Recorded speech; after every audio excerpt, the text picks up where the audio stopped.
बाबा चैतन्यानंद, रोज नए राज उगल रहा है। अब पुलिस की जांच पड़ताल में बाबा का बहुरूपिया मॉडल सामने आया। आज तक अपने आपने बाबा के बारे में सुना, गाड़ियां बदलता था, गाड़ियों पर फर्जी नंबर प्लेट लगाता था, लेकिन आज का जो खुलासा है वो ज्यादा बड़ा खुलासा है। बाबा चोला बदलने के साथ नाम पता भी बदला करता था। बाबा के भेष बदलते लेकिन जुर्म नहीं बदलते, और आज इसीलिए इस इच्छाधारी बाबा, या कहें कि बाबा भी कहना इसके लिए अपमानजनक शब्द है, इच्छाधारी बहुरूपिये के लिए आज उसकी एक पेशी करते हैं, जहां पर उसके काले कारनामों को हम आपके सामने रखते हैं। देखिए इसका कच्चा चिट्ठा।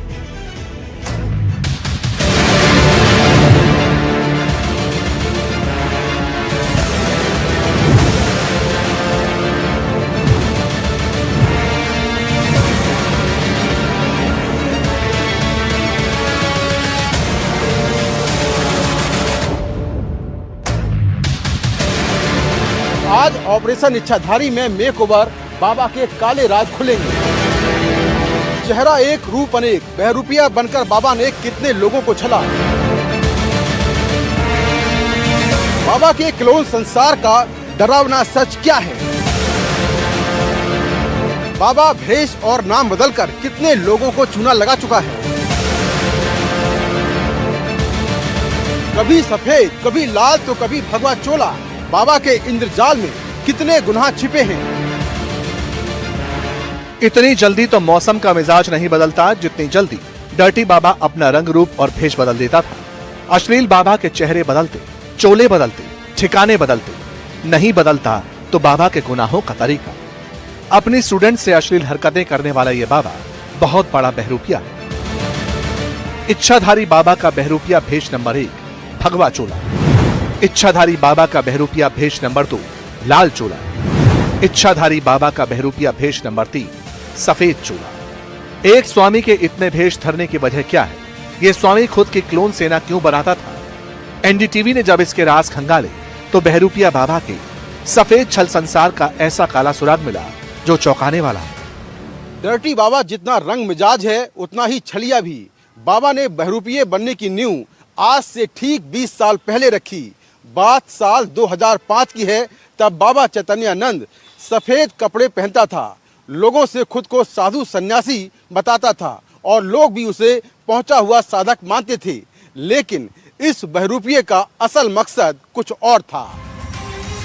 बाबा के बहरूपिया वर्ल्ड की एक्सक्लूसिव तस्वीरें एनडीटीवी के हाथ लगी। ये फोटो 20 साल पुरानी है। एक साधक बनकर बाबा सफेद चोले में एक महंत के साथ पेड़ के नीचे बैठा है। चेहरे पर कुटिल मुस्कुराहट है।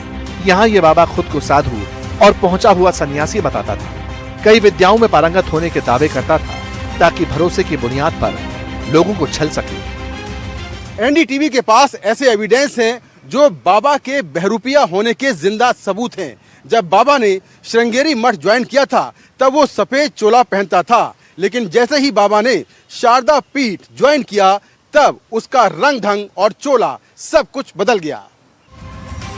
दिल्ली के श्रृंगेरी आश्रम के फिजाओं में भले ही सन्नाटा हो, बदनाम बाबा के किस्से हैं, लेकिन जब ओडिशा से ये बाबा पहली बार श्रृंगेरी आश्रम आया तब भी इसके बदन पर सफेद चोला था। लेकिन माहौल और मौके को देखकर बाबा ने नाम भी बदला और भेष भी। यहीं से बाबा के अश्लील कारनामों का कारवां शुरू किया। बाबा भेष और नाम बदलता रहा, लेकिन उसके क्राइम का पैटर्न नहीं बदला।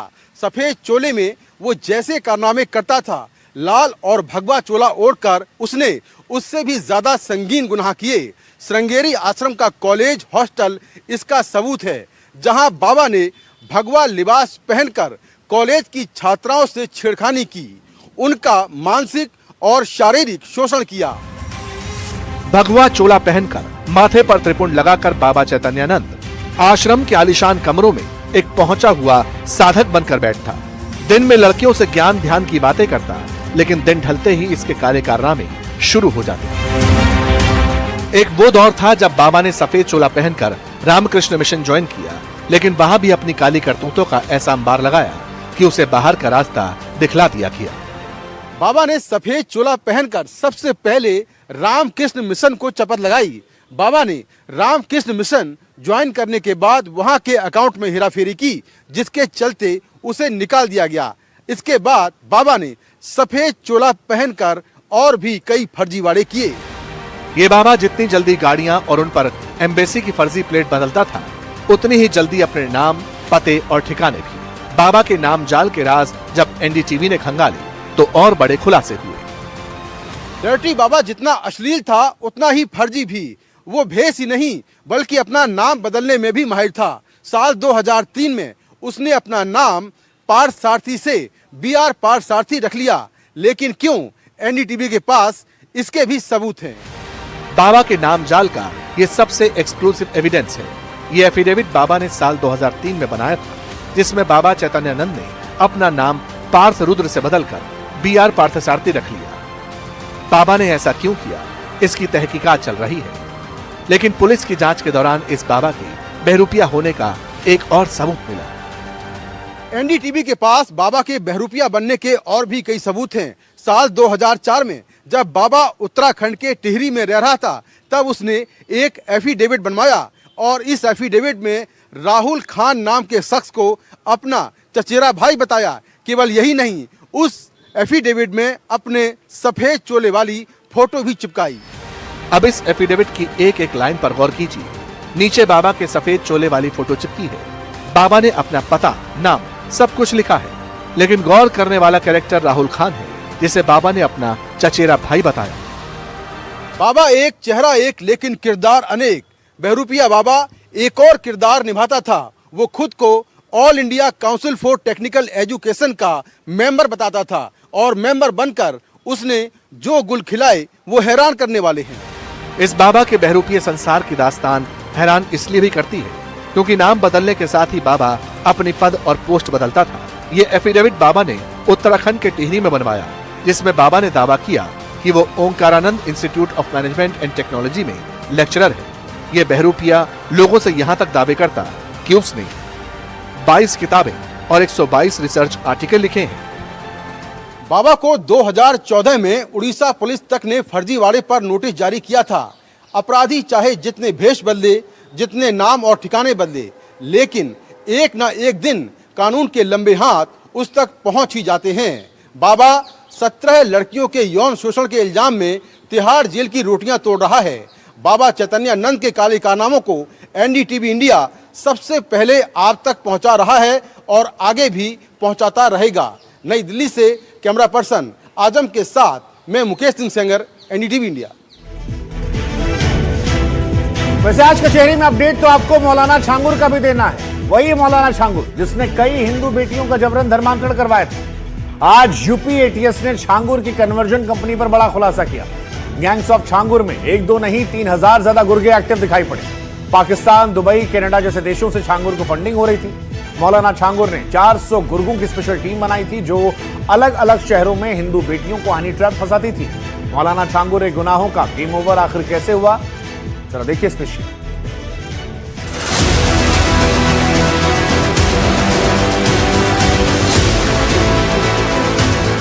13 दिसंबर 2024 को मेरा गैंगरेप किया। सिगरेटों से मुझे जलाया गया, बेल्टों से मारा, चाकुओं के से वार किए गए। उसने 3 महीने तक हमें अपने घर पे कैद करके रखा और मस्जिद में वीडियो करके छांगुर के द्वारा 5000 से ऊपर लड़कियों का धर्मांतरण कराया जा चुका है। धर्मांतरण के जिस धंधेबाज मौलाना जलालुद्दीन और छांगुर की काली करतूतों किस्सों ने देश में हड़कंप मचाया, जिस क्रूर मौलाना की क्रूर ब्रिगेड ने हिंदू लड़कियों का जबरन धर्मांतरण कराया।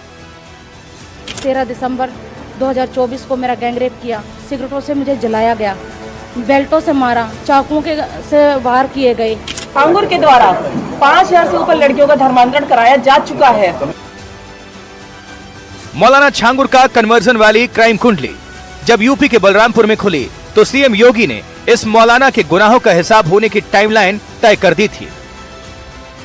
कैसे वहां हिंदू बहन बेटियों के इज्जत के साथ खिलवाड़ करता था, पैसे में सौदेबाजी करता था, लेकिन अब ऐसे तत्वों के साथ सख्ती की जा रही है। यह सिर्फ चुनौती भर नहीं थी, अगले चंद वक्त में मौलाना छांगुर और उसके करीबियों पर शिकंजा कसा। हम नहीं कराए कभी। आप पे तो इतने सारे आरोप लगे, सब झूठ है। ऐसा कैसे हो सकता? कुछ तो सच्चाई होगी। कुछ नहीं सच्चाई, मैंने एक नहीं कराया है। कैसे मैं बेगुनाह हूँ, खिलाफ गवाही दे रहे हैं? मैं बेगुनाह हूँ। कैसे व्यक्ति गवाही क्यों दे रहे हैं आपके खिलाफ? पैसा ले करके दे रहे हैं। मौलाना छांगुर का कन्वर्जन वाला गेम ओवर हो गया। यूपी एटीएस ने छांगुर समेत कुल 5 आरोपियों के खिलाफ चार्जशीट दायर की। छांगुर गैंग के 3000 गुर्गे कौन हैं? जो चार्जशीट फाइल की है उसमें अब तक हुई पूछताछ के आधार पर इनके खिलाफ रिपोर्ट लगाई। मौलाना छांगुर का conversion company decode.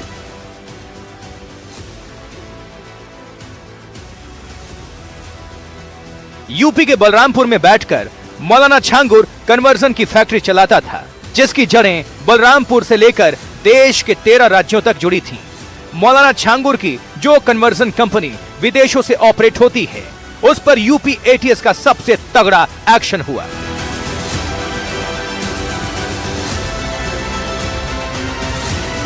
UP ATS ने आरोपी जलालुद्दीन उर्फ छांगुर और उसके करीबियों के खिलाफ अदालत में चार्जशीट दाखिल की है। कुछ आरोपियों के खिलाफ एटीएस पहले ही चार्जशीट दाखिल कर चुकी है। अब तक किन किन आरोपियों के नाम सामने आए हैं, यह भी जान लीजिए। जलालुद्दीन उर्फ छांगुर, छांगुर का बेटा महबूब, छांगुर का भतीजा सोहराब, नसरीन उर्फ नीतू, शहाबुद्दीन, नवीन, राशिद और कोर्ट कर्मचारी राजेश उपाध्याय। यूपी एटीएस ने छांगुर समेत कुल 5 आरोपियों के खिलाफ चार्जशीट दायर की है। इसमें एक नाम नीतू नवीन रोहरा का भी है, जो छांगुर का दाहिना हाथ मानी जाती है। लगभग 1.5 महीना पहले यूपी एटीएस ने छांगुर के सबसे करीबी नवीन रोहरा और उसके बेटे के खिलाफ भी चार्जशीट फाइल की थी। इस पूरे मामले में SC/ST एक्ट भी है, साजिश रचने का भी मामला है, विदेशों से फंडिंग से लेकर अवैध तरीके से संपत्ति अर्जित करने के मामले हैं और इन सब को लेकर यूपी एटीएस ने जो चार्जशीट फाइल की है उसमें अब तक हुई पूछताछ के आधार पर इनके खिलाफ रिपोर्ट लगाई है। अब तक कुल 8 आरोपियों के खिलाफ चार्जशीट दाखिल की जा चुकी है। अवैध धर्मांतरण के आरोपी छांगुर के खिलाफ एटीएस ने एनआईए की विशेष अदालत में यह आरोप पत्र दाखिल किया है। इन आरोपियों पर क्या क्या आरोप हैं, ये भी आपको बता देते हैं। विदेशी फंडिंग, आतंकी साजिश, धर्मांतरण, SC/ST एक्ट उल्लंघन, अवैध संपत्ति की खरीद। छांगुर गैंग पर संगीन इल्जाम लगे। अब सभी आरोपी जेल में हैं। हालांकि कोर्ट ने इस चार्जशीट का अभी संज्ञान नहीं लिया है। एटीएस के आरोप पत्र दाखिल करने के बाद जल्द कोर्ट संज्ञान लेकर इस आरोप पत्र की स्टडी करेगा, जिसके बाद सुनवाई आगे बढ़ेगी। जांच में और कई चौंकाने वाले खुलासे हुए। छांगुर गैंग विदेशों से फंडिंग मंगवाकर बलरामपुर और आसपास के इलाकों में करोड़ों की संपत्तियां खरीदी। इस फंडिंग में नीतू और उसके पति नवीन और छांगुर का बेटा महबूब भी शामिल थे। जांच में यह भी सामने आया है कि छांगुर इस्लामिक गतिविधियों को बढ़ावा देने के लिए हिंदू और सिख समुदाय के लोगों को बहला फुसलाकर धर्मांतरण कराता था। उसका मकसद एक बड़ी इमारत में आतंकी ट्रेनिंग सेंटर स्थापित करना था। छांगुर का साम्राज्य कितना बड़ा है, यह भी जांच में सामने आया है। छांगुर के गिरोह ने 300 करोड़ से ज्यादा की संपत्ति बनाई है। 3000 से ज्यादा लोग छांगुर गिरोह से जुड़े हैं। इनमें से 400 खास लोग कई सालों से इस गिरोह के लिए काम कर रहे हैं। ये बात सामने आई है कि विदेशों से छांगुर को फंडिंग की जाती रही है। इनमें पाकिस्तान, दुबई, कनाडा, नेपाल से करोड़ रुपए की फंडिंग छांगुर को की गई। धर्मांतरण के लिए छांगुर ने कई एजेंट्स तैयार किए थे। छांगुर ने 40 बार इस्लामिक देशों का दौरा किया। 40 से ज्यादा अकाउंट्स में 100 करोड़ रुपए से ज्यादा का लेन देन भी सामने आया है। यूपी एटीएस ने यह चार्जशीट दाखिल कर दी है। अदालत में जल्द ही छांगुर एंड गैंग के गुनाहों का हिसाब किताब होगा। रणवीर सिंह की रिपोर्ट, NDTV इंडिया। कचहरी में अब एक ऐसी खबर के बारे में बात करनी है जिससे बयां करते करते सच कहें तो कलेजा मुंह को आ जाएगा। यूपी के रायबरेली में एक दलित युवक की पीट कर हत्या। गांव वालों ने हरिओम नाम के शख्स को चोर समझा, फिर उसके बाद बड़ी बेरहमी से मारा। यह शख्स चिल्लाता रहा, लेकिन आसपास खड़े लोग सिर्फ वीडियो बनाते रहे। आखिरकार इसकी जान चली गई। अब यह पूरा मामला राजनीतिक टकराव का रूप ले रहा है। कांग्रेस ने इस घटना को लेकर सरकार पर सवाल खड़े किए हैं, क्योंकि वीडियो में कुछ पीटने वाले लोग बोलते दिख रहे हैं कि बाबा का राज। ये वीडियो भी हम आपको दिखा रहे हैं। मेरे अगर आप दाईं तरफ देखेंगे तो यहां पर ये वीडियो आपको दिख रहा है। लेकिन सवाल यह है कि लोग कानून को हाथ में क्यों लेते हैं और शक के आधार पर किसी को इतना पीटना कि उसकी जान चली जाए। जरा ये पेशी देखिए।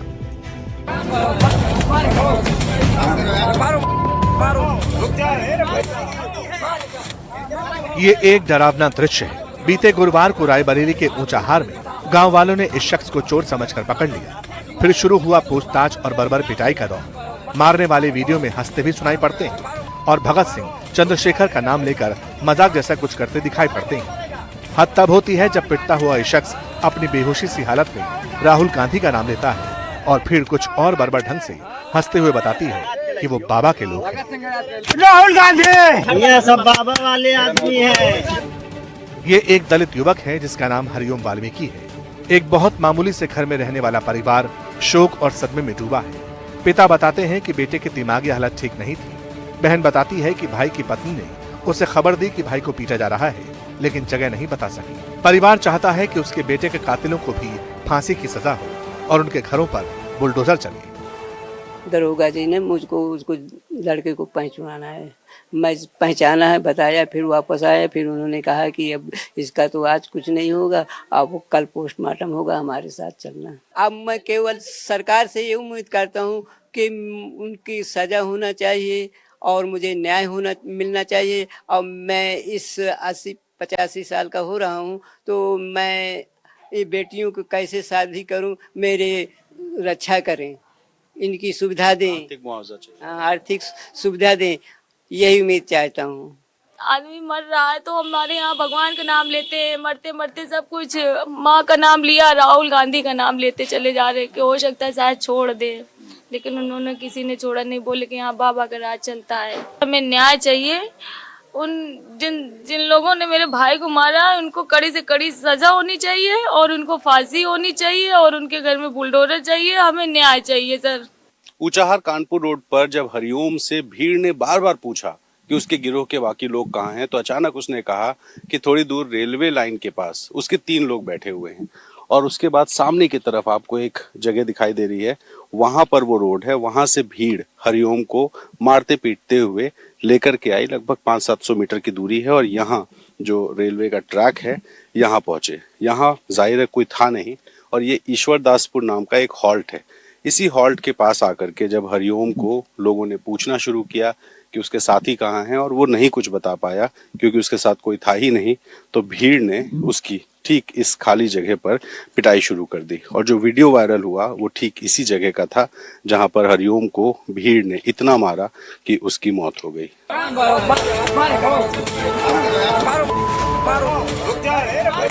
हरिओम की पत्नी कई बरस से अपनी बेटी के साथ अलग रह रही थी, लेकिन पति की इस बेरहमी से हत्या ने उसके सब्र का बांध तोड़ दिया। या मेरे पापा कुछ हमको दी कभी नहीं, लेकिन सर सारा मैं समाज को देख कर सब एकदम मिट्टी डाल के समाज चलाती गई और मुझे नहीं पता था कि ये मेरे ऊपर इतनी बड़ी घात।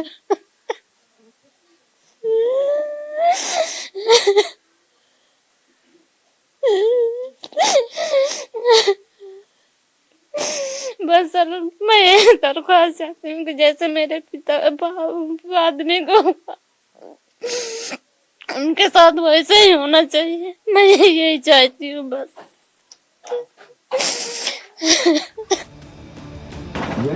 बताया जा रहा है कि जब पिटाई हो रही थी तब पुलिस वाले मूक दर्शक बने हुए थे। अब पुलिस बता रही है कि मारने वालों में सभी जातियों के लोग थे। 5 को गिरफ्तार कर लिया गया है, जबकि 3 पुलिसकर्मियों को लापरवाही के लिए सस्पेंड कर दिया गया है। अब 5 लोगों को तत्काल शिनाख्त करके गिरफ्तार कर जेल भेजा गया। अन्य लोगों की भी शिनाख्त की जा रही है और शिनाख्त कर करके उनके घरों में दबिश दी जा रही है और इसके अतिरिक्त अन्य भी जो विधिक कार्रवाई कर रही है। पुलिस इस घटना को दुखद मानती है, दुर्भाग्यपूर्ण है। हालांकि गांव के प्रत्यक्षदर्शियों का कहना है कि इस मामले में कई मुजरिमों को नहीं पकड़ा जा रहा है। वो लड़का बोला कि हमारे यहाँ भी भैंस खोल रहा था और उससे हाथापाई भी हमारी हुई, तो वो प्रशासन के पास वीडियो सारा कुछ है। अभी यहाँ पर उठाए जा रहे हैं कौन? जो लोग नहीं थे, जो लोग थे वीडियो में है उनको नहीं उठाया जा रहा। जब ये वीडियो वायरल हुआ तब कांग्रेस नेता अजय राय परिवार से मिलने पहुंचे। उन्होंने राहुल गांधी से भी परिवार की बात कराई। कांग्रेस इसे योगी राज का नतीजा बता रही है। जब वो व्यक्ति अपने पत्नी से मिलने जा रहा था यहाँ से, और रास्ते में उसको जिस तरीके से वहां पर मारा गया, और परिवार के लोगों ने बताया कि पुलिस वहां पर थी, पुलिस चाहती तो जान बचा सकती थी, उसको थाने ले जाकर बैठा सकती थी, थाने में रोक देते, पर छोड़ दिया पुलिस ने। और जब बच्चे ने कहा राहुल गांधी का नाम लिया तो कहा हम बाबा वाले हैं, और मारना शुरू कर दिया, और मारते मारते बेरहमी से उसकी हत्या कर दी। समाजवादी पार्टी के अध्यक्ष अखिलेश यादव ने दलितों पर अत्याचार के आंकड़े बताते हुए पोस्ट किया और बताया कि यूपी में दलितों की हत्या सबसे ज्यादा होती रही है। उत्तर प्रदेश में जो शासन चल रहा है उसमें एक वर्ग विशेष का संरक्षण देना, समाज में नफरत की बात करना, लोगों को उलझा कर रखना और हत्यारों को संरक्षण देना, इस सरकार के गिने चुने दिन हैं और जनता इंतजार करे कि 27 आए और अपना बदला ले। उधर यूपी सरकार का कहना है कि इस मामले में एफआईआर दर्ज हो चुकी है, कार्रवाई हो रही है। हत्या हुई या कहीं कोई अपराध हुआ, इसकी एफआईआर होती है। एफआईआर में कोई भेदभाव नहीं होता। एफआईआर के आधार पर विवेचना के आधार पर तथ्यों की परख की जाती है। जो भी दोषी होते हैं उनके खिलाफ कठोर कार्रवाई करने में न तो सरकार कोई राजनीतिक भेदभाव करती है, न धार्मिक भेदभाव करती है, न जाति भेदभाव करती है। जो भी दोषी होते हैं उनके खिलाफ कठोर कार्रवाई संज्ञेय अपराध के तहत करने का काम प्रदेश सरकार कराती है, यूपी पुलिस करती है। इन सब के बीच इस साल अक्टूबर में ही बर्फबारी ने पहाड़ों से लेकर मैदान तक ठंड बढ़ा दी है। जम्मू कश्मीर से लेकर दार्जिलिंग तक, हिमाचल प्रदेश और उत्तराखंड में बेमौसम बारिश और बर्फबारी हो रही है और इससे तापमान में भारी गिरावट दर्ज हुई। लेकिन इस बर्फबारी से पहाड़ों का नजारा बिल्कुल बदल गया है। पहाड़ खूबसूरत नजर आ रहे हैं, दूर दूर तक सफेद बर्फ की चादर नजर आ रही है पहाड़ों पर। हालांकि इस बर्फबारी का असर मैदानी राज्यों में भी दिखा।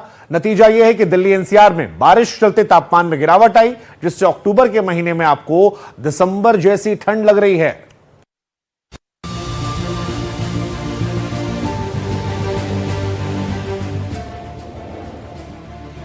कुदरत की सफेद चादर, ठंड ने दिखाया ट्रेलर। पहलगाम से सोनमर्ग, पहाड़ों पर बर्फ ही बर्फ। बदला मौसम का मिजाज, अक्टूबर में बर्फ का। कश्मीर से लेकर उत्तराखंड तक बर्फ ही बर्फ ने मौसम को सर्द कर दिया है। पहाड़ों पर कई सालों बाद रिकॉर्ड तोड़ बर्फबारी हो रही है। मौसम अक्टूबर में ही दिसंबर जैसा सितम ढा रहा है।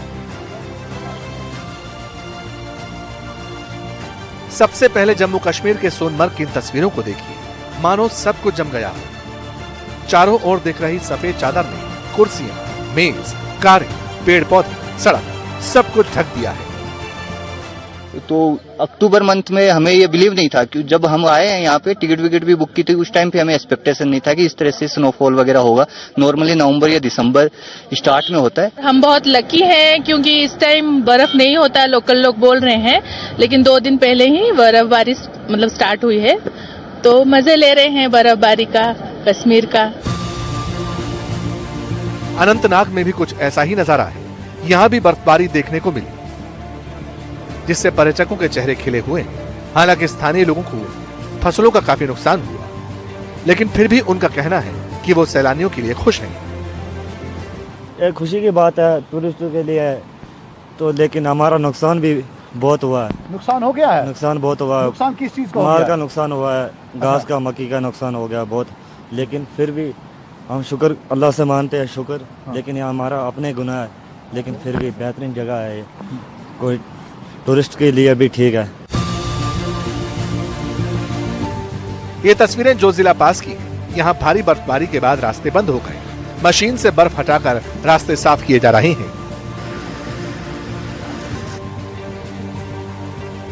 अब देखिए भद्रवाह का हाल, यहाँ भी बर्फबारी हो रही है। पर्यटकों की पसंदीदा जगह पूरी तरह से वंडरलैंड बन चुकी है। सैलानी यहाँ बेहद खुश नजर आ रहे हैं, बर्फबारी का लुत्फ उठा रहे हैं। ये लाइव बर्फ देख के तो मजा ही आ गया। बहुत ही अच्छा है, वेदर बहुत अच्छा है, वो चारों तरफ एकदम व्हाइट व्हाइट हो गया है, तो it was a super experience for me. बहुत अच्छा एक्सपीरियंस है, लाइव स्नोफॉल हो रहा है और मतलब पूरा व्हाइटिश है, मतलब डिफाइन नहीं कर सकते क्या है एक्सपीरियंस। बहुत अच्छा एक्सपीरियंस है। ये तस्वीरें गुलमर्ग से आई। कोंगडूरी हिल्स के इस इलाके में भारी बर्फ गिरी। लगातार हो रही बर्फबारी से आसपास के घर, इमारतें पूरी तरह से बर्फ से ढके हुए हैं। अब तस्वीरें देखिए उत्तराखंड की, जहां 3000 मीटर से ऊपरी हिमालय क्षेत्र में ज्यादातर नवंबर और दिसंबर के महीने में बर्फ गिरती थी, लेकिन इस बार अक्टूबर के महीने में ही बर्फ आ गई। बद्रीनाथ, केदारनाथ धाम और हेमकुंड साहिब में सीजन की पहली बर्फबारी रिकॉर्ड हुई, जिससे पहाड़ों में सर्दी का ट्रेलर रिलीज हो गया। मौसम विभाग ने पहले ही चेतावनी जारी की थी कि 6 और 7 अक्टूबर को उत्तराखंड की ऊंचाई वाले इलाकों में बर्फबारी और कई जिलों में भारी बारिश हो सकती है। केदारनाथ में भी दूर दूर तक बर्फ ही बर्फ नजर आ रही है।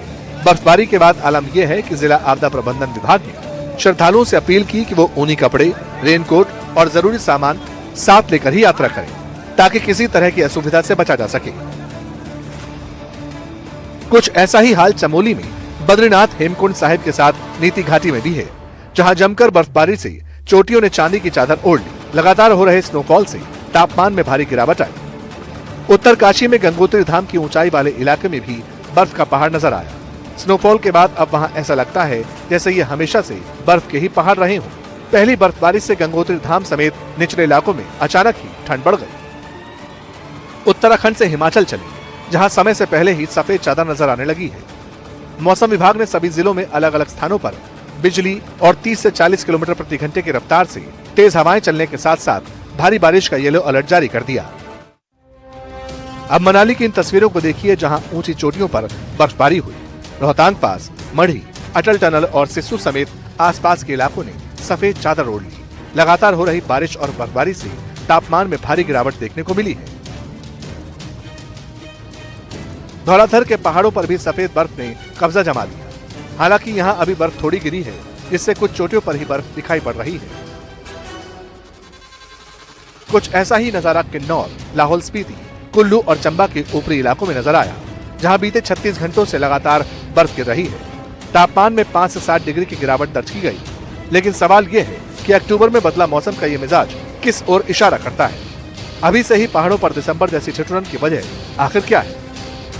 अगर हम बात करें कि अक्टूबर के महीने में बर्फबारी हुई है, हालांकि ये यूजुअली क्या होता है कि नवंबर के मिड में जाकर के पहाड़ों पर बर्फबारी शुरू हो जाती है, वेस्टर्न डिस्टर्बेंस थोड़े से स्ट्रांग होने लग जाते हैं। लेकिन कभी कभी क्या होता है कि अक्टूबर के महीने में भी कोई अगर सशक्त वेस्टर्न डिस्टर्बेंस आ जाता है।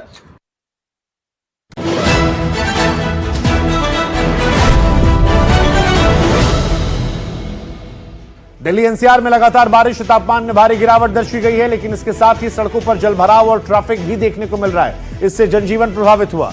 गुरुग्राम में इफ्को चौक से महिपालपुर के बीच गाड़ियों की लंबी कतारें दिखी। वहीं दिल्ली में आईटीओ के पास भी लोग जाम से जूझते दिखाई पड़े।